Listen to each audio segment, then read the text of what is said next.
Hi guys, it's Annie Margarita Yang, back with another video for you today. Today, I'm going to explain to you how you can identify and define your core values so that you're in alignment with your career. A lot of people think that a job or a career is to meet their physical needs. But actually, if you really think about it, work is something you do for a full 1/3 of your life. You spend 1/3 of your time working, 1/3 sleeping, and 1/3 for everything else. And basically, since sleeping is just something you just do, you're not like proactively doing it, really work is 50% of your waking time. So work is really important. But the problem is, in this day and age, a lot of people struggle so much financially that it doesn't matter what the work is. If an employer is asking them to do something unethical, they feel like they have to do it because their paycheck will be at stake.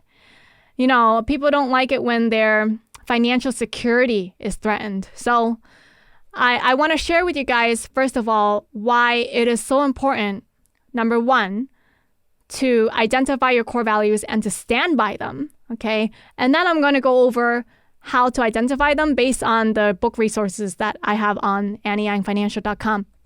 So first reason why is because once you do something that is against your personal values, there is no going back. No going back. Once you get paid to do something that you don't personally agree with, but it's just work, therefore it's not personal, you're going to pretty much like dissociate yourself from your work. Like, there's no way for you to give the money back that you earned and just say, okay, can you please take it back and help me get rid of my feelings of remorse, right? In my book, I talk about this. There are like some stories in the book of me actually personally violating my own core values and how I felt so broken. You should read chapter 10. It's called How to Pick Yourself Back Up After Hitting Rock Bottom, because I hit my rock bottom at 19 years old when I did foot fetish modeling. That's all I'm going to say. You got to read the book to actually find out what happened there. But another story that I can share right now, which is more appropriate, is so there was this time when I was working at a hardware store, okay? And my manager wanted to have sex with my friend. What happened was my friend had just come here from China and she needed a job. So I asked my manager if any of the vendors that we had a relationship with were hiring. And my manager said, yes, the kitchen cabinet company is hiring. So he drove her to the kitchen cabinet company for an interview and then dropped her off wherever she needed to go. And he came back to the hardware store. And then after coming back to the hardware store, he shoved a condom in my face. Like he did this. He took it out of his pocket and he just like shoved it in my face. And he was like, oh my gosh, your friend is so pretty. I can definitely tell she's into me. And I want to take her out on a date and I'm going to have sex with her. And then, he also like deliberately in that conversation said, can you please, Annie, don't tell her that I've been married for the last 20 years and that I have 8 kids. And I said, well, you're asking me to lie to her. You're asking me to tell her that you're single for your own personal selfish gain. And he said, well, it's fine, blah, blah, blah. Like he tried to justify what he was doing. And I said, listen, okay? What you do in your personal life has nothing to do with me. It's none of my business. But if my friend comes to me and asks me about you, ask me about what I know about you and things like that, whether you're single, I will tell her honestly. If she doesn't ask me, I won't say anything. How about this, okay? But if she does, then I will speak the truth because I'm Annie Yang. I don't lie to people, right? What people get from me is the straight, honest truth. I do not tell lies, just to make someone else feel better, okay? My word is my word. That's basically how I am. And yeah, a few days later, she did reach out to me. And she asked me about him being single. And I was like, yeah, he's not single. He's been married for 20 years. He has a wife and 8 kids. And when I think the day before they were supposed to go on a date, she canceled on him. She didn't explain to him why, because I said, keep me out of it. I have nothing to do with this. Don't even mention my name, right? I'm not the reason for you canceling. You're an adult. Both of you guys are responsible adults. It has nothing to do with me. You guys are responsible for your own actions and your own decisions.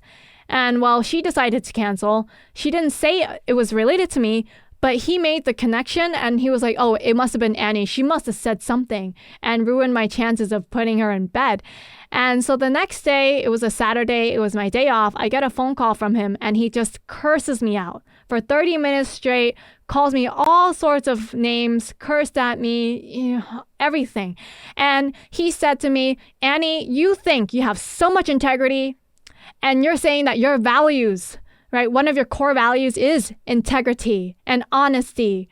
But the real fact of the matter is you're so selfish. You only think about yourself.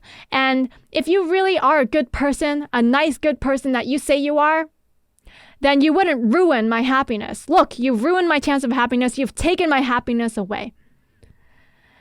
And, in the end, I decided this isn't the kind of person I want to work for. He doesn't respect my personal core values. And I went up to my boss. My boss owned the company. This guy who cursed me out, he was just a store manager.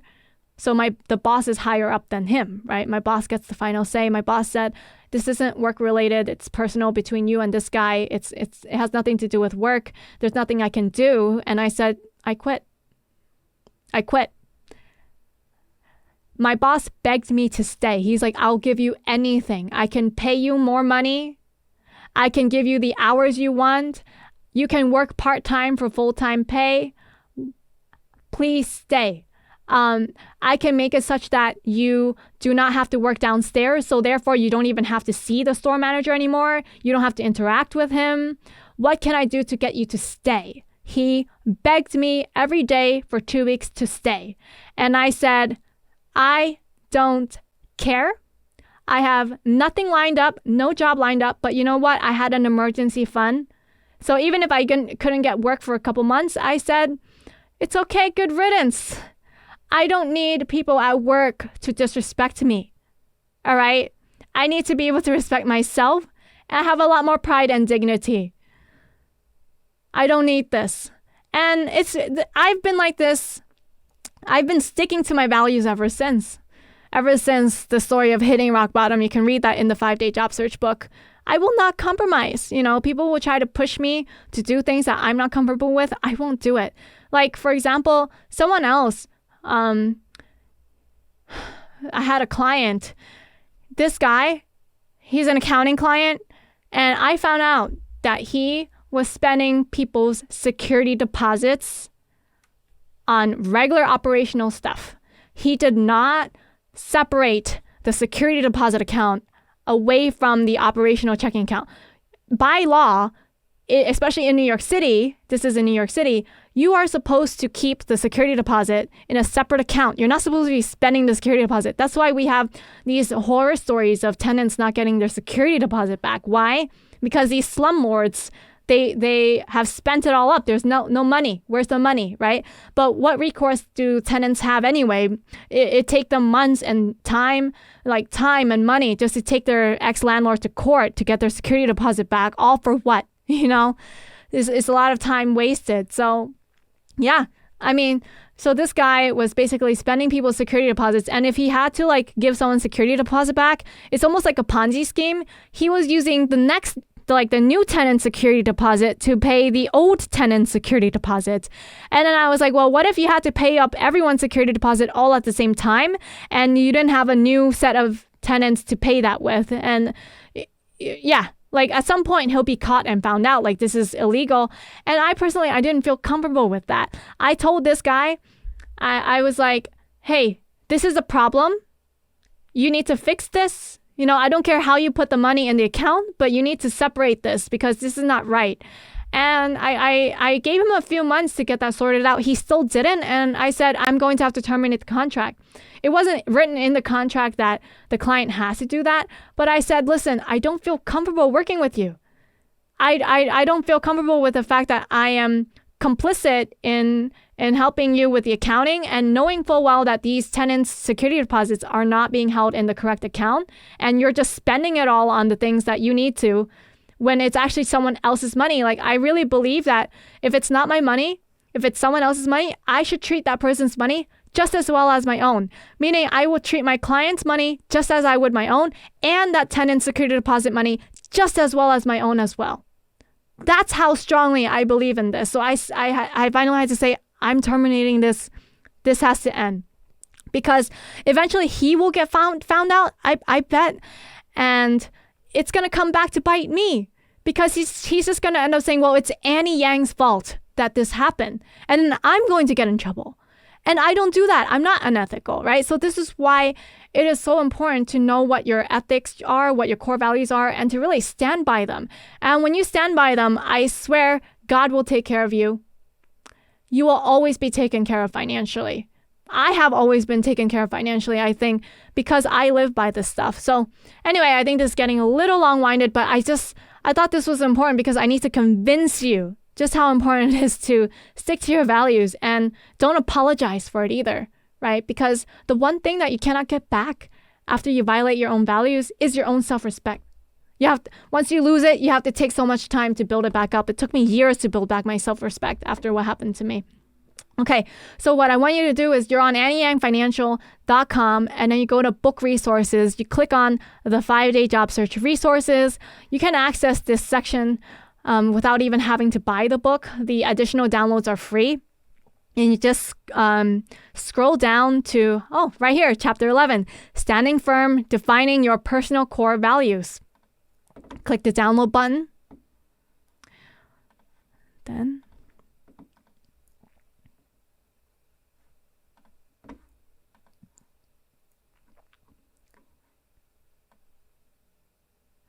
and what I have here is I have a list of 200 personal core values. And you're going to print this out, right? You're going to take a pen and you're going to start crossing off words that are not part of your personal core values. So like, let's say abundance off the list, acceptance off the list, right? And then you're going to be, let's say, for example, you're left with, out of 200, you're left with a list of 50 words, okay? After 50 words, you're going to cut that down to 25. From 25, cut it down to 12. And then from 12, you cut it down to 5. You should have a final 5 core values. A lot of people, they have trouble cutting it down in the later rounds because they're like, well, both of these 2 words, like, I can't tell if I want to pick this one or this one, and they're really close. They're both really important to me. What I recommend you do is that you in the later rounds, you group the words by theme. Group them by theme. Like, for example, being the best could be in the same category as, is there one for excellence down here? Let's see.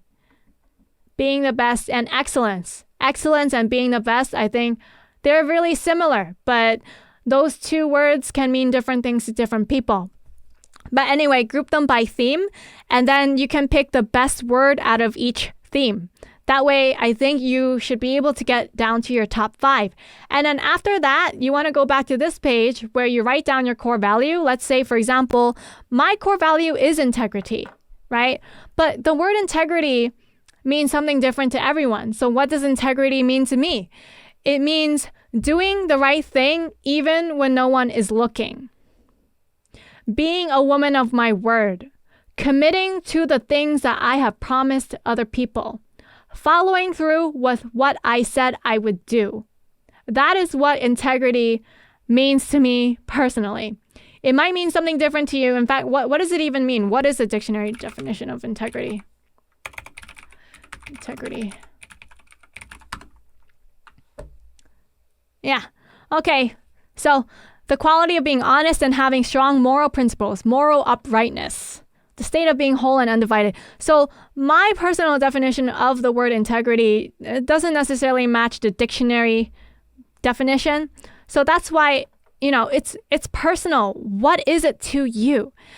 And then come up with stories of times when you have exuded this core value of yours, and you want more of these kinds of stories as your life goes on after you've done this exercise. Yeah, that's how you do this. Come up with stories, because that will really drive home the point. Words can be a little theoretical. So if you guys have any questions about this exercise, feel free to let me know in the comments. If you guys enjoyed today's video about identifying your core values, defining them, why they are so important, especially in the workplace, in this corrupt world where, what was it? Yeah, last night I was reading this story. There was this mayor in Rhode Island. What was this mayor? Rhode Island. 1.1 million land. She bought this land that was worth $200K. Scandal, I think. Yeah. So the mayor of Woonsocket, Mayor Lisa Baldelli Hunt, she took $1.1 million of federal taxpayer money. Meaning, so it's not just taxpayer money of Rhode Island, but you and me. My taxpayer money. I'm in Massachusetts, right?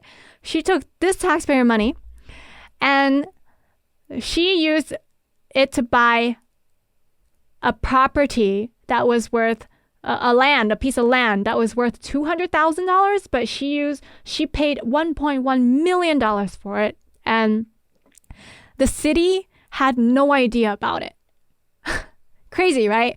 And what makes it worse, she has so little integrity, so little ethics, so corrupt that, who did she buy this land from? She bought this land from her ex-boss, who was a real estate developer. And this ex-boss of hers was someone who gave her a personal loan. So I don't know what the deal was and why she bought this $200,000 piece of land for $1.1 million from her ex-boss who had given her a personal loan. Maybe it's the fact that he gave her a personal loan that she needed to pay back, but she didn't want to pay it back directly with cash because it's harder to find out when you can trace the cash. So she bought the property instead. I don't know what the deal was, but man, the corruption is insane. And I think we need a lot more people to stand up for ethics, because it's quite clear we have people in government, anywhere, in any company, they lack ethics in the workplace. And I think we got to get back to standing up for the things that we believe are right, even if it costs us our job, even if it costs us our financial security, because you will always be taken care of financially if you do the right thing. God will always provide for you. God will always help you put food on the table when you do the right thing. Okay? There is a spiritual law in this world, and there is especially karma. What goes around comes around. If you do good things will come to you. If you do bad things will come to you. That's simply how it works. Okay, yeah. If you enjoyed today's video, if you like the things I talk about, you can read more about core values and living an authentic life, standing for what you believe in the workplace. If you don't want to get the book just yet, the 5-Day Job Search book, because you're on the fence, you're not sure whether you want to buy it or not, you can listen to the audiobook for free. So if you're on AnnieYangFinancial.com, just go to the book resources section, head over to the audiobook, type in your name and your email address, and you can get the audiobook for free. That's right, for free. It's 5 hours long, but after you listen to the audiobook, you're going to realize that you want the paperback version. And the reason why is because this book is 49 chapters long. And that's a lot of information. I deliberately made it like this because I didn't leave anything out. So basically, the best way to read it is you're going to read it once through, but then you're going to apply some of the information. And then after you apply some of the information, you're going to go back and read it and apply something else. Because this book is more action-oriented. If you don't take action, you will not get the results that you're looking for. Okay, that's it for you guys today. I hope you enjoyed today's video. If you like this video, give it a thumbs up, subscribe for more content in the future, and I will see you guys next time. Bye.